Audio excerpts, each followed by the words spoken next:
Well, good morning once again, and welcome to Woodland Street United Methodist. I'm Pastor Nick, and as always, I'm thrilled that you could be with us this morning. If this is your first time joining us, you've joined us for our living room service. This is just an opportunity for us to bring our church right into your living room. During these wintry times, and these COVID-y times, it can be nice to not have to brave the harsh weather to get to church. So, we're glad that you're here, and with that, without any further ado, we're just going to hop right into our text for this morning.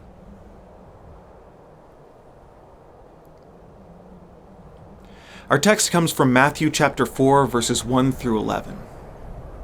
Then Jesus was led by the Spirit into the wilderness to be tempted by the devil.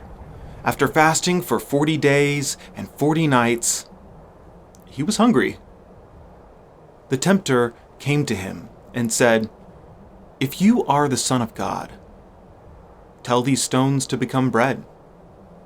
Jesus answered, "It is written, man shall not live on bread alone, but on every word that comes from the mouth of God."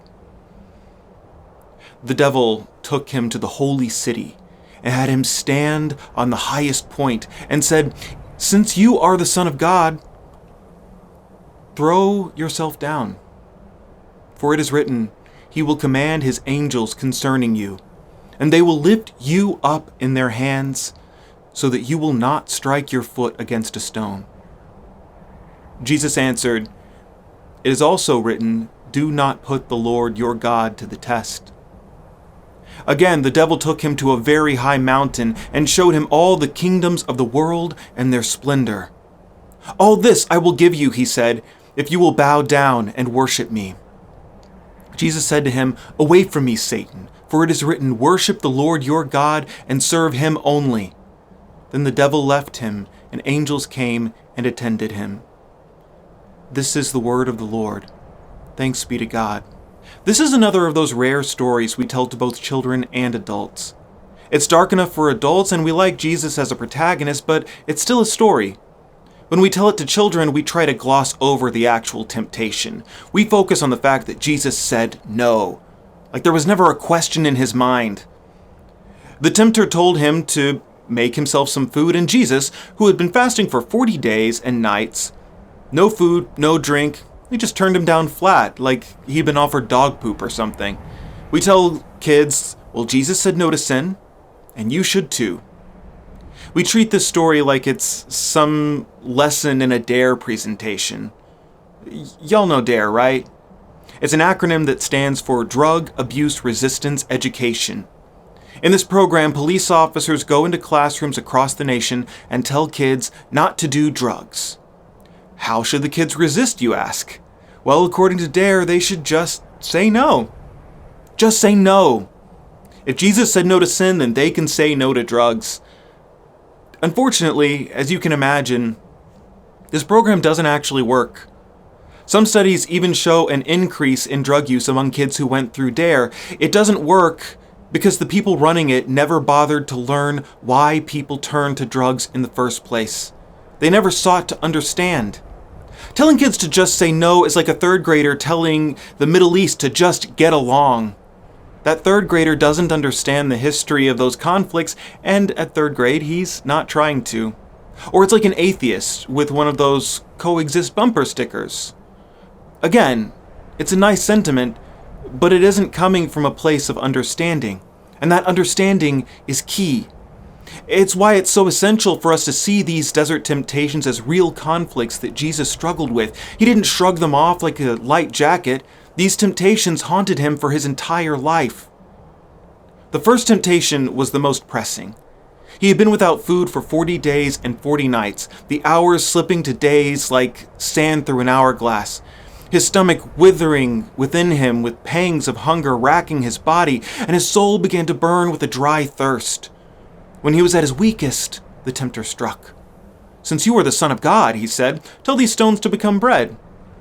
It's a temptation that goes deeper than that moment. It's the seed of a conflict that will follow Jesus for the rest of his short life. Will he use his power for himself or for others? Will he feed the 5,000 or feed the one? At any point in his ministry, he could retire. A man who could turn stones into bread will never want for food, so Jesus and his family could live in relative comfort, and he'd never need to take another step towards the cross. The temptation came, and Jesus said no. But it wasn't easy, and it wasn't over. That same temptation would come to him with ever-increasing frequency as he walked deeper and deeper into the shadow of the cross. And seeing that fear, the fear of the cross spread through Jesus' blood, the tempter tried a new tactic.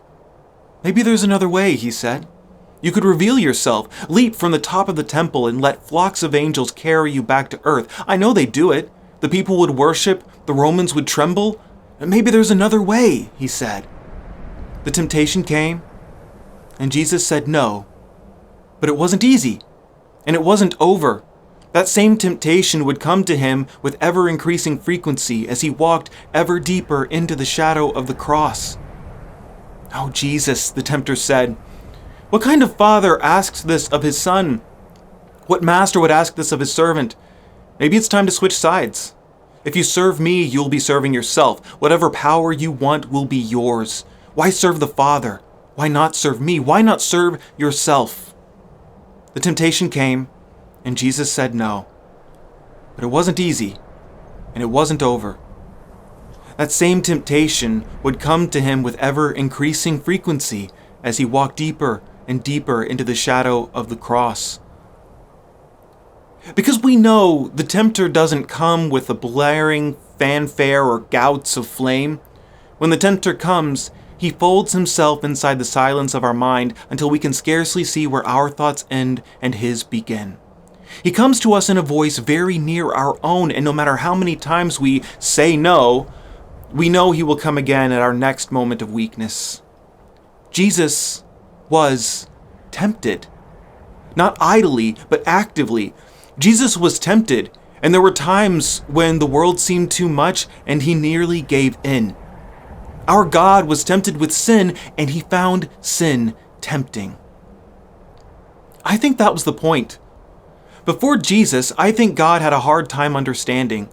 We look in the Old Testament law and we find a divine dare program in full swing. In this program, God sends priests into classrooms across the nation to tell the Israelites not to sin. How should they resist? Well, according to the law, they should just say no. Unfortunately, this program doesn't work. It doesn't work because it doesn't come from a place of understanding. Why do the people sin? What are the temptations they face? And how do they face those temptations? And how do they feel? I think these are the questions that drove God to take on flesh, and the questions that drove Jesus into the desert. I think we serve a God who wants to do more than tell us to say no to sin. He seeks to understand. So Jesus only had one life to live, one set of temptations, and each one was tailor-made for him. Jesus was poor, but he never felt what it was like to be truly poor.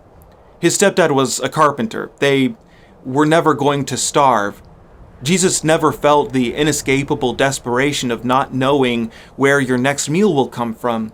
He never felt the pull of a substance that could take his mind from this miserable life from one beautiful minute. He never felt the temptation to take from someone so your family would survive another night. And Jesus wasn't rich. He never knew the pressures of appeasing investors or the temptation to cut corners for a little more profit so they could stay off his back for another day. He never felt the pull of a comfort so deep that you would never need to think about anyone else again for as long as you live. Jesus didn't experience every tailor-made temptation of every life a person can lead, but he sought to understand. By taking on flesh and seeking that understanding, our God found that grace is greater than the law, that forgiveness is stronger than judgment. Our God walks with us in our darkest hours and seeks to understand the forces that drive us away from him. And when we fail, because we will fail, when we give in to temptation and commit evil in the world, our God understands. I don't think many pastors will say this, so I'm going to say it again. When you sin, when you fall, when you fail, your God understands. A pastor friend of mine used to pastor a church where half the congregation was addicted to narcotics and seeking recovery, and he said the thing to know when loving that congregation was that they will relapse. You expect them to relapse. You hope they don't, but you know they likely will, and when they do, you don't come to them with finger-wagging judgment. You come with understanding, and you ask, so where do we go from here? We serve a God who understands sin, who understands us, and when we relapse, which we will, He's waiting there with open arms, saying, so where do we go from here? What are our next steps? So if He who is without sin can understand our temptations, how much more understanding should we be with one another? So I can never understand the temptations of someone who's addicted to painkillers, not as deeply as they do, but I can seek understanding, and when they fall, I can offer grace. I can never understand the temptations of the truly poor, or the truly rich, or the truly female. I can never understand the temptations unique to people of color, or veterans, or those who have real power. But I can seek to understand. And when they fall, I can skip the finger-wagging judgment and go straight to grace, asking, so where do we go from here? This morning, God offers you grace seeking understanding, and asks that you try to extend that same grace to your friends and your family and your enemies as you go from here. So as you do walk from here this morning, I invite you to go in the grace and the Spirit and the love of a God who offers you grace on grace on grace. Go from here and go in God's peace. Amen.